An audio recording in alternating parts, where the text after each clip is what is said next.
నమస్తే, welcome to గాంధీవం.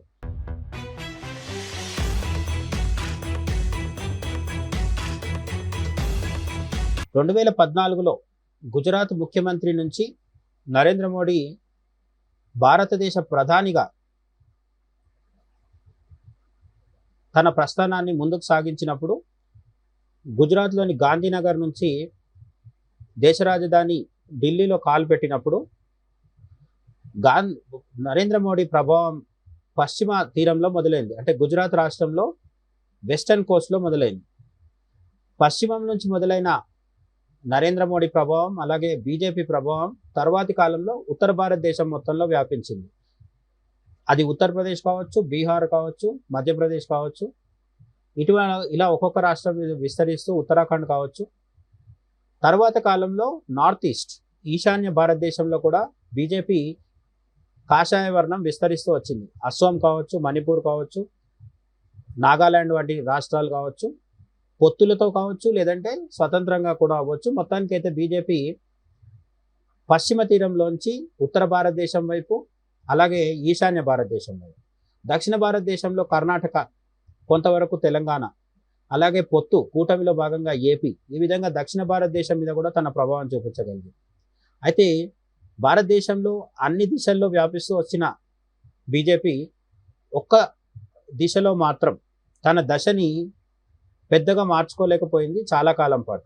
అదే తూర్పు, అంటే ఈస్ట్ బే ఆఫ్ బెంగాల్ తీరంలో, బంగాళాఖాతం తీరంలో బీజేపీ జెండా ఎగరడానికి కొంత సమయం పట్టిందనే చెప్పాలి. చాలా కాలం బీజు జనతాదళ్తో పోరాడి నవీన్ పట్నాయక్ని సీఎం కుర్చీలోంచి దింపడానికి బీజేపీ కొంత టైం తీసుకున్నప్పటికీ గత ఒరిస్సా అసెంబ్లీ ఎన్నికల సమయంలో బీజేపీ ఎట్టకేలకి ఒరిస్సాలోనూ కాషాయ జెండా ఎగరవేయడం జరిగింది. ఒరిస్సా అనేది ఈ ఒడిశా రాష్ట్రం బంగాళాఖాతం తీరంలో తూర్పు వైపున ఉంది. ఈ ఒరిస్సాని ఆనుకొని ఉన్న రాష్ట్రమే బెంగాల్. బెంగాల్లో స్వతంత్రం వచ్చినప్పటి నుంచి ఇప్పటి వరకు ఎప్పుడు కూడా కాషాయ ధ్వజం ఎగరలేదు. మొదట్లో కాంగ్రెస్, తర్వాత కమ్యూనిస్టులు, ఆ తర్వాత తృణమూల్ కాంగ్రెస్, ఇలా వరుస పెట్టి దశాబ్దాల పాటు బెంగాల్లో సెక్యులర్ పాలన మాత్రమే కొనసాగుతూ వచ్చింది. హిందుత్వవాద, జాతీయవాద కాషాయ జెండా ఎగరడానికి 2026 వరకు మనం ఎదురు చూడాల్సి వచ్చింది. అయితే ఈ 2026లో బెంగాల్లో నరేంద్ర మోడీ, అమిత్ షా సాధించిన చారిత్రక విజయం కేవలం గత 70-80 ఏళ్లకు సంబంధించింది కాదు. 2500 సంవత్సరాల పురాతనమైన ఒక అంశాన్ని కూడా ఇప్పుడు మళ్ళీ చర్చలోకి తీసుకొచ్చింది. ఈరోజు మనం బెంగాల్, బీహార్, ఒరిస్సా అంటున్న తూర్పు రాష్ట్రాలు ఏవైతే ఉన్నాయో, తూర్పు ప్రాంతాలు, ఈ తూర్పు ప్రాంతాల్ని మహాభారత కాలం నుంచి తీసుకున్నట్టయితే అంగ, వంగ, కళింగ అనే 3 పేర్లతో పిలిచేవాళ్ళు అన్నమాట. ఈ అంగ, వంగ, కళింగ రాష్ట్రాలు చారిత్రక, పౌరాణికమైన ప్రాశస్త్యం కలిగిన ప్రాంతాలు అప్పట్లో రాజ్యాలుగా కొనసాగేవి. ఇవన్నిటిని ఏకఛత్రాధిపత్యంలోకి, ఒకే రాజకీయ జెండా నీడలోకి తీసుకురావడానికి మళ్ళీ 2500 సంవత్సరాలు పట్టిందనే ఒక ఆసక్తికరమైన చర్చ జరుగుతుంది. అసలు చరిత్రలో, పురాణ కాలంలో ఏం జరిగింది? అంగ, వంగ, కళింగ రాష్ట్రాలు లేదా ప్రాంతాలు లేదా రాజ్యాలు, వీటి గురించి ఇప్పుడు తెలుసుకునే ప్రయత్నం చేద్దాం. 2026 అసెంబ్లీ ఎన్నికల్లో ముఖ్యంగా పశ్చిమ బెంగాల్లో బీజేపీ ల్యాండ్ స్లైడ్ విక్టరీ తర్వాత నరేంద్ర మోడీ అంగ, బంగ, కళింగ, బంగ అంటే వంగ, బెంగాలీలు దాన్ని బంగ అంటారు, అనే ప్రాచీన పదజాలాన్ని ఉపయోగించి తూర్పు భారతదేశానికి కొత్త రాజకీయ, ఆర్థిక ప్రాధాన్యత ఇవ్వడం జరిగింది.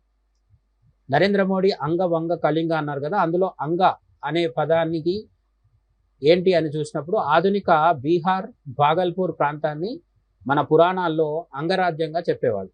దీన్నే బంగా లేదా అంగ రాజ్యాన్ని పక్కనే ఉన్న ప్రాంతాన్ని బంగా లేదా వంగ అనేవాళ్ళు. అంటే పశ్చిమ బెంగాల్, బంగ్లాదేశ్. ఈరోజు మనం వెస్ట్ బెంగాల్ అంటున్నాం కదా, అది. దాంతోపాటు ఒకప్పుడు పూర్తి వంగదేశంగా కలిసినప్పుడు బ్రిటిషర్లు వచ్చి దాన్ని విడదీయక ముందు ఇప్పుడు మనం బంగ్లాదేశ్ అంటున్న దాన్ని కూడా వంగదేశం అనేవాళ్ళు. ఈ వంగ అంటే ఈనాటి ఆధునిక కాలపు వెస్ట్ బెంగాల్, అలాగే బంగ్లాదేశ్, ఈ రెండు. మళ్ళీ కళింగ.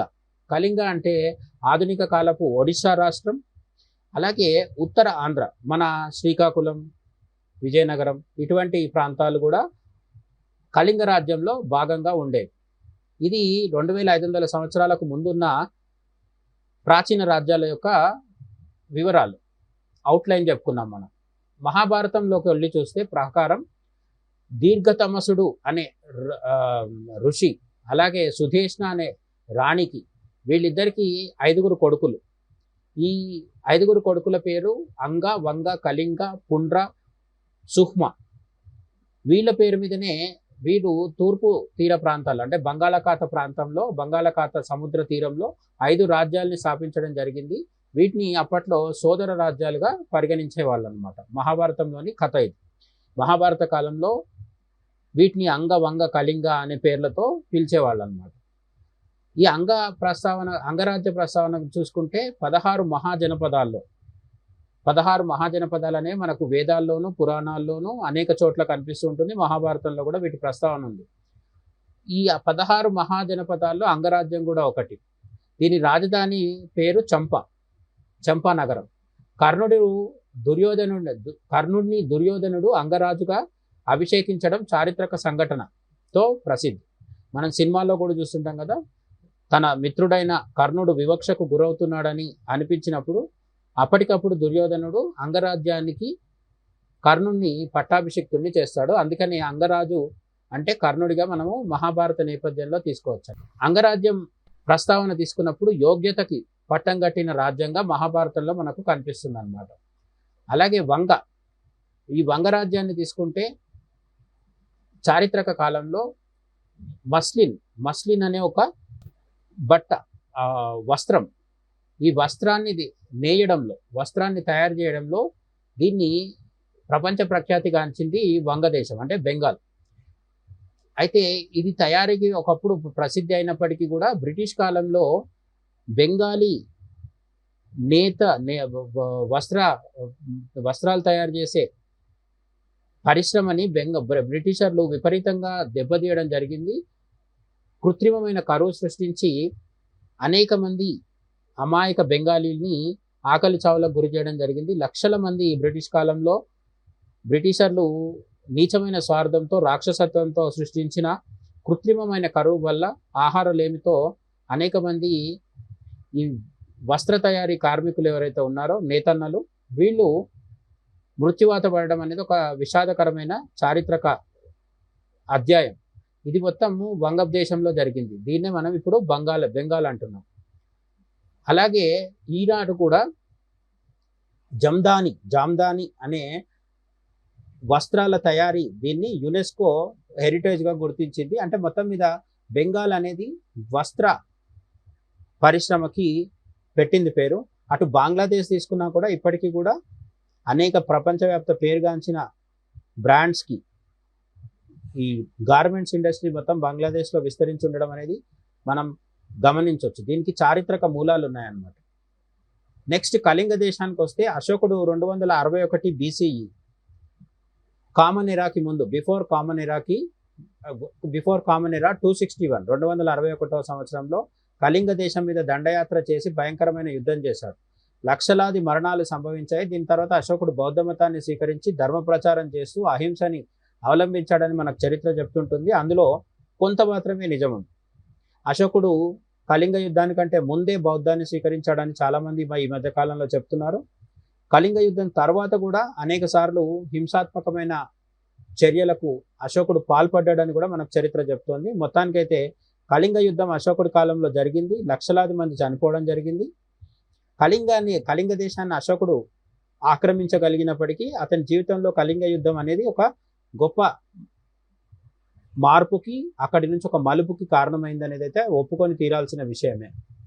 ఆ విధంగా చరిత్రలో కళింగ దేశం అనేది అంటే ఆధునిక కాలపు ఒరిస్సా, మన ఉత్తరాంధ్ర ప్రాంతాలు కూడా చరిత్రలో కీలకంగా నిలిచాయన్నమాట. దీనికి అనేక శాసనాలు కూడా మనకు చారిత్రక ఆధారాలుగా నిలుస్తున్నాయి. వీటిని ధౌలి శాసనాలు అని చెప్తారనమాట. ఆ తర్వాత కళింగ రాజ్యానికే రాజుగా కొనసాగిన ఖరవేల మహారాజు కాలంలో నావికులు ఇండోనేషియా, బాలి వంటి దేశాల వరకు వాణిజ్యం చేసేవారు విదేశాలతో. మన ఒరిస్సా తీరం నుంచి ఇండోనేషియా, బాలి లాంటి సుదూర ప్రాంతాలకు కూడా వర్తకం చేసేవాళ్ళు. వస్తువులను అక్కడ తీసుకుపోయి అమ్మడము, అక్కడి నుంచి ఇక్కడికి తెచ్చుకోవడం, ఇలాంటివన్నీ కూడా జరిగేది ఎప్పుడు? క్రీస్తు పూర్వకాలంలోనే, బిఫోర్ కామన్ ఎరా. బాలి జాత్ర ఈ సంప్రదాయాన్ని జ్ఞాపకం చేస్తుంది. ఇప్పటికీ బాలిలో ఉండే నృత్య, దీన్ని జాత్ర అంటారు. అక్కడ చేసే నృత్య రీతులు మన దేశం నుంచి అక్కడికి వెళ్ళిన లలిత కళల్లో భాగంగా ఏర్పడ్డాయి. అంటే భారతదేశం యొక్క తూర్పు తీర ప్రభావం ఇప్పటికీ మనకు ఇండోనేషియాకు వెళ్తే కనిపిస్తుంది. కళింగ రాజ్య ప్రభావం. ఈ 3 రాజ్యాలు వాణిజ్యం, అంటే అంగ కళింగ రాజ్యాలు వాణిజ్యం, దర్శనం, కళ, నౌకా వాణిజ్యం, ఇటువంటి వాటన్నిటికీ అంగ కళింగ రాజ్యాలు కేంద్రాలుగా ఉండేవని మనకు చరిత్ర చెప్తోంది. తూర్పు భారతదేశం ఒకప్పుడు సభ్యతా కేంద్రంగా వెలసిల్లింది. గొప్ప కల్చర్కి ఒక సెంటర్గా, కల్చరల్ సెంటర్గా బెంగాల్, ఒరిస్సా, బీహార్ ఈ రాష్ట్రాలు గొప్పగా వెలిగిపోతూ వేల సంవత్సరాల క్రితమే భారతదేశానికి అత్యంత కీలకమైన కేంద్రాలుగా ఇవి కొనసాగడం జరిగింది. అయితే తర్వాతి కాలంలో పరిస్థితి ఏంటో మనం చూస్తూ వచ్చాం. పూర్తిగా జంగల్ రాజ్గా మారిపోవడం. ఒరిస్సా వెనుకబడ్డ రాష్ట్రం అయిపోతే బీహార్, బెంగాల్ జంగల్ రాజ్గా నేరస్తులు, కిడ్నాపర్లు, రేపిస్టులు వీళ్లకు మాత్రమే కేంద్రాలుగా మారిపోయి, స్థావరాలుగా మారిపోయి, రాజకీయ నాయకుల స్వార్థ పాలన, సెక్యులర్ రాజకీయాలు, మైనారిటీ సంతుష్టీకరణ, మతోన్మాదం, ఇవన్నిటికీ మించి అవినీతి, కుటుంబ పాలన, ఇవన్నీ రావడం వల్ల బ్రిటిషర్ల కాలం కావచ్చు, అంతకుముందు ముస్లిం రాజుల పాలన కావచ్చు, ఆ తర్వాత వచ్చిన ప్రజాస్వామ్య పాలనలో కూడా కాంగ్రెస్, కమ్యూనిస్టులు, ప్రాంతీయ పార్టీల అరాచక పాలనలో అంగ కళింగ రాజ్యాలు తీవ్రమైన నష్టాన్ని, వెనుకబాటుతనాన్ని ఈ ప్రస్తుత కాలంలో బీమారు స్టేట్స్ అంటారు. అంటే ఎప్పుడూ వెనుకబడి ఉండే రాష్ట్రాలుగా వీటిపైన ముద్ర పడింది. ఆ ముద్రను చెరిపేయడానికి ప్రస్తుతం మోదీ సర్కార్ రాజకీయ ఏకీకరణ చేస్తూ ఈ 3 అంగ కళింగ రాజ్యాల్లో ఇప్పుడు మనం చెప్పుకునే ఒరిస్సా, బెంగాల్, బీహార్ రాష్ట్రాల్లో ఏకకాలంలో కాషాయ ధ్వజాన్ని ఎగురవేసి కొత్త రాజకీయ అధ్యాయానికి తెరతీయడమే కాకుండా పాలనాపరమైన విప్లవాలకు, అభివృద్ధికి బాటలు వేసే నిర్ణయాలకు కూడా మోడీ సర్కార్ నడుం బిగించింది. రాబోయే కాలంలో గొప్ప మార్పునైతే మనం ఖచ్చితంగా చూడొచ్చు అనేది నిర్మోహమాటంగా చెప్పుకోవచ్చు. అయితే ఈ ప్రాచీన పేర్లు ఇప్పుడున్న తూర్పు భారతదేశ అభివృద్ధి, ఏకీకరణ, జాతీయ పునరుజ్జీవనానికి ఆధునిక రాజకీయ సూచికగా మారాయి. ఈ 3 రాష్ట్రాల్లో మార్పు రావడం అనేది కేవలం ఆ రాష్ట్రాలకు వరకు మాత్రమే పరిమితం కాదు. బెంగాల్లో బ్రిటిషర్లకు వ్యతిరేకంగా మొదలైన విప్లవమే భారతదేశం అంతటా వ్యాపించి బ్రిటిషర్లని మనం 1947లో వెళ్ళగొట్టడానికి కారణమైంది. నేతాజీ సుభాష్ చంద్రబోస్, వివేకానంద లాంటి ప్రేరణ కలిగించే వాళ్ళు, రామకృష్ణ పరమహంస లాంటి, అరవిందో లాంటి ఆధ్యాత్మిక మేరు శిఖరాలు లాంటి వాళ్ళు, ఇలా గొప్ప వాళ్ళందరూ ఎక్కడైతే కొలువై ఉన్నారో అటువంటి బెంగాల్ ఇప్పుడు మళ్ళీ బీజేపీ జెండాలతో, కాషాయ జెండాలతో కళకళలాడుతోంది. బెంగాల్, బీహార్, ఒరిస్సాలో ఏకకాలంలో రెపరెపలాడుతున్న కాషాయ జెండా కొత్త శకానికి నాంది పలకాలని మనం కూడా కోరుకుందాం. జై హింద్.